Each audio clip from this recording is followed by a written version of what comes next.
조금 더 속내로 좀 들어가 보겠습니다. 총선을 앞두고 있기 때문에 과연 이 서울 확장론이 이 경기도 표심에 어떤 영향을 미칠지가 관건 사안입니다. 관심 사항입니다. 관건인데 그렇다면 지금 거론되고 있는 이 지역에서 국민의힘과 민주당 그리고 정의당 누가 국회의원 지역을 차지하고 있는지 저희가 그 데이터도 좀 한번 정리를 해봤습니다. 자, 일단은 경기 영향권 표심에 영향을 있을까? 지난 총선 결과를 보시면 지금 이 논의가 되고 있는 지역들 총 19석 중에 민주당이 무려 17석을 갖고 있습니다. 뭐 김포, 고양, 구리, 하남, 과천, 광명, 부천에서 대다수 현역 의원들은 민주당이 차지하고 있습니다.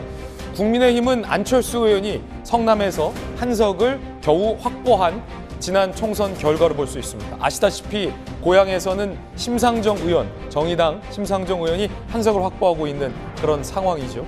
만약에 이 지역들이 서울로 편입된다면 지금 17대 1, 정의당까지 야권으로 친다면 국민의힘 입장에서는 18대 1의 싸움을 지난 총선에서 벌였는데 18대 1이 조금은 국민의힘 쪽으로 기울지 않을까라는 내심 계산이 있는 것 아니냐라는 분석도 나오고 있습니다.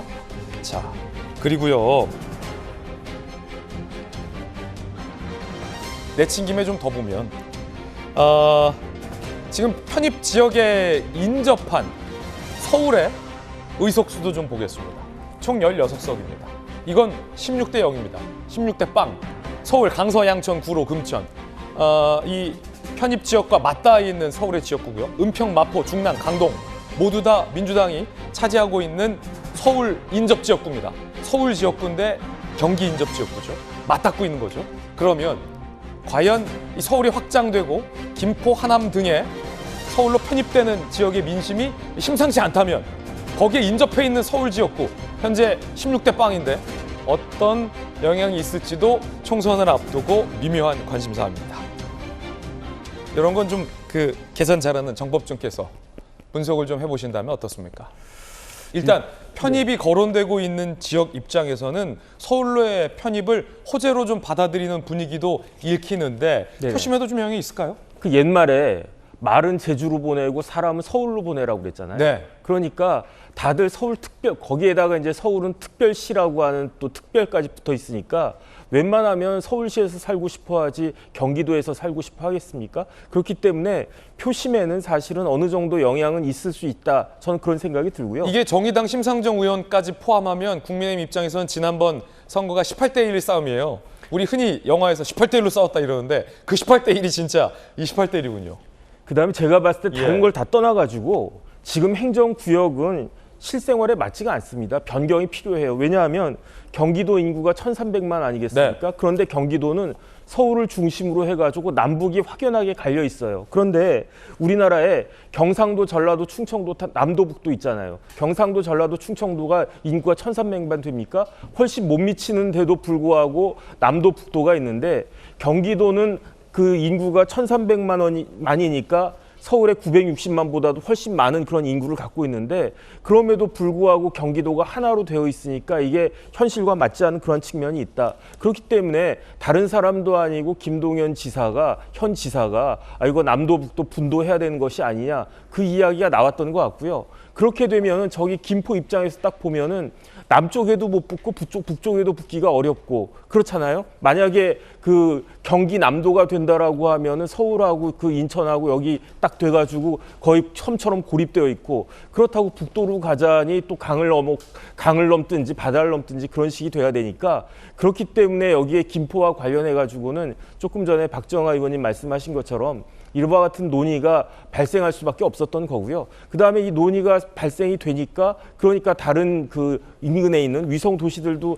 뭐 자연스럽게 이야기가 나오는 것이다라고 하는데 이게 현실하고 맞는 그러한 상황이라고 하면 이렇게 논의가 안 될 텐데 지금 분명히 현재 생활구역하고 지방자치단체의 행정구역이 안 맞는 불일치하는 측면이 있기 때문에 저런 이야기가 마치 기다렸다는 듯이 그렇게 터져나오는 것이 아닌가 저는 그렇게 생각이 됩니다. 서울시장 선거를 진두지휘해 보셨던 김용주 의원님, 지금 이 선거의 셈법으로 좀 분석을 해보면 아까 18대 1 그리고 그 지금 편입이 거론되고 있는 지역과 인접한 서울의 지역구는 다 올 민주당 의원들이 차지고 있잖아요.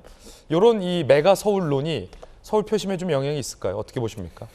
영향이 있을 수도 있고 저는 없을 수도 있다고 그래요? 봅니다. 왜냐하면 서울의 주변부가 다른 주변부를 확장한다고 해서 국민의힘한테 꼭 유리할까? 이제 그런 부분들이 하나 있는 거고요.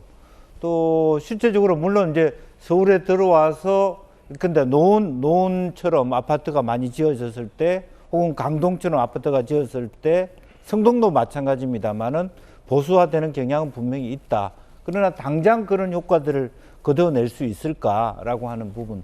지금 당장은 총선에서 이런 그 대립각을 통해서 일정 정도 특히 김포 같은 경우는 원래 보수 지역입니다. 사실은 홍준표 전 의원이 나왔던 부분이고 그렇기 때문에 아마 투표를 해보더라도 북부 쪽은 통합에 찬성하지만 남쪽은 실제적으로 부천 그 요쪽은 아마 지역세가 강해가지고 반대로 할 수 있는 기형적인 형태가 나타날 수 있을 거라고 보여지고요. 아마 양천, 김포, 실제로 하남, 구리 이쪽은 상당히 국민의힘한테 중요한 거점이 될 가능성이 많다. 양주, 의정부. 그러니까 사실은 동서북쪽이 국민의힘이 좀 유리해지는 형국이 된다. 다만 실제적으로 저 문제의 최종적인 핵심 포인트는 저걸 전제로 내년 총선을 치르는데 만약 총선에서 국민의힘이 과반이 안 됐을 경우에는 굉장히 이거는 지방자치를 무시하는 형태가 될 수 있습니다. 왜냐하면 이 과정에서 김포시, 경기도, 서울시 의원들의 찬성이 있어야 돼요.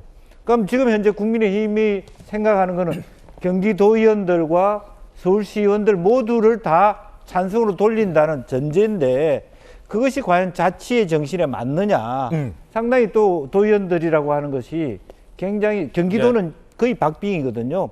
그 실제적으로 평택이나 동두천이나 이래 있는 그 도의원들이 과연 국민의힘 도의원이라 하더라도 찬성에 동의할 수 있느냐. 이런 변수들이 남아 있다고 봐야 됩니다. 예, 총선을 앞두고 여야 모두 내심 이 정치적인 표 계산과 셈법이 복잡해질 수밖에 없을 것 같습니다. 지역 주민들 저희가 몇 명 취재해 봤습니다. 들어보십시오. 문화적인 측면이라든지 교육적인 측면도 그 혜택이 넓어질 거라고 봐요.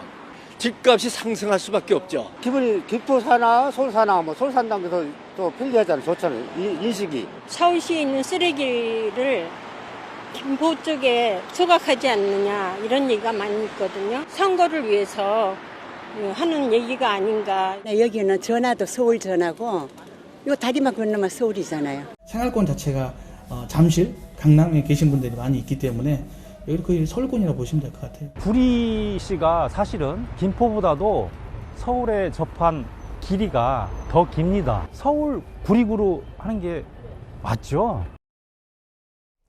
흥미롭습니다. 야, 우리가 김포보다 가까워. 서울 구리구가 먼저다. 제가 라는 의견도 말씀드린 있었어요. 것처럼 구리, 하남, 알겠습니다. 김포는 훨씬 네. 강하게 인접해서 들어올 겁니다. 아마. 연내 입법을 추진하고 있는 여당에서는 사실은 그 영남권 다선 중진이 이렇게 어려운 지역에 출마해야 된다라는 포석도 있는 것 아니냐라는 분석도 나옵니다. 집값이 오를 수 있어 폭발력이 큰 이슈, 판세를 뒤집은 수도권 간판 전략 될 것. 여당에서 특별법 발의할 예정이라는데 여권 중진의 출마론까지 나와요. 진정성 보여주고자 중진 의원들이 해당 지역구에 전진 배치. 예를 들어 김기현 대표가 김포에 출마한다. 험지 출마론과는 다른 의미다. 라는 얘기도 지금 나오고 있습니다. 대부분 야당 지역구인데 해당 지역 의원들 분위기, 민주당 분위기는 좀 어떨까요? 제안 자체는 검토해볼만 하다. 일단 홍익표 원내대표는 이렇게 나왔어요. 다만 포퓰리즘 방식으로는 부적절하다. 민주당 관계자. 김포 지역 주민 요구사항인데 쉽게 반대한다는 말 어떻게 하겠냐. 반대도 못하고 대놓고 찬성도 못하는 애매한 분위기. 박정호 의원님. 네. 지금 국민의힘에서는 안 그래도 그 영남 선배 의원들, 다선 의원들이 좋은 지역구에서 손쉽게 선거하시고 안 그래도 힘든 서울 수도권에 좀 하태경 의원처럼 출마한다고 이런 얘기도 있어야 된다. 출마론이 있잖아요. 네네. 아마 좀 전에 저희가 그래픽으로 봤던 것처럼 뭐 그러니까 이런 홍준표 시장이 나는 콜로라도 주의원인데 워싱턴 DC에 출마시키면 되겠냐 이런 말도 했고요. 근데 제일 중요한 거는 좀 전에 우리 저 박용진 의원님 말씀 주셨던 것처럼 이건 입법을 거쳐야 되는 상황이에요. 입법을 거쳐야 되기 때문에 말씀하신 것처럼 야당하고도 그 얘기해야 된다라는 것 절대적으로 동의합니다. 근데 그 부분에 있어서는 야당도 민주당도 이 만약에 지역 주민들이 원해서 이렇게 필요하다면 논의장으로 들어오셔야죠. 근데 지금 얘기되고 있는 거는 입법 과정을 거쳐야 되고 그다음에 그거를 그 책임지고 진행하려면 우리 당 의원들이 좀 있어야 되는 거 아니냐 이런 상상력 속에서 나온 거지. 지금 현재 논의의 시작은 김포 주민들이 원해서 당에서 받아들인 거고 그런 과정이 공개되다 보니까 나머지 지역도 다 같이 우리도 하자라고 하는 거예요. 이미 경제적으로는 섞여져 있고 뭐 극단적인 예지만은 금 하나 이렇게 거놓고 여기는 서울이고 저기는 경기도인 상황도 있잖아요. 성남이나 광명 같은 경우는 한 아파트 단지가 어디는 서울에 속해 있고 어디는 경기도에 속해 있는 이런 불합리함을 주민들 자체적으로 고쳐달라고 요구하는 거기 때문에 저는 이거를 열어놓고 그다음에 민주당도 우리 저 홍영표 원내대표 말씀하신 것처럼 혹시 중진이 김포에 출마할 수도 있습니까? 이건 나중에 문제라고 봐요. 지금 현재 이거는 아까 말씀드린 것처럼 한 번도 당에서는 논의한 적이 없었고 그럴 계획도 없는데 이 상상력 속에서 나온 얘기라 그러니까 책임 있게 이걸 우리가 추진하겠다는 약속을 이런 식으로 해보자는 누군가의 아이디어가 저렇게 보도가 된 거라고 누군가의 보여지는데 아이디어다. 알겠습니다. 그렇게 갈 수도 네. 있는 문제죠. 알겠습니다. 자, 메가서울과 관련된 흥미로운 분석과 이야기 전해드렸고요.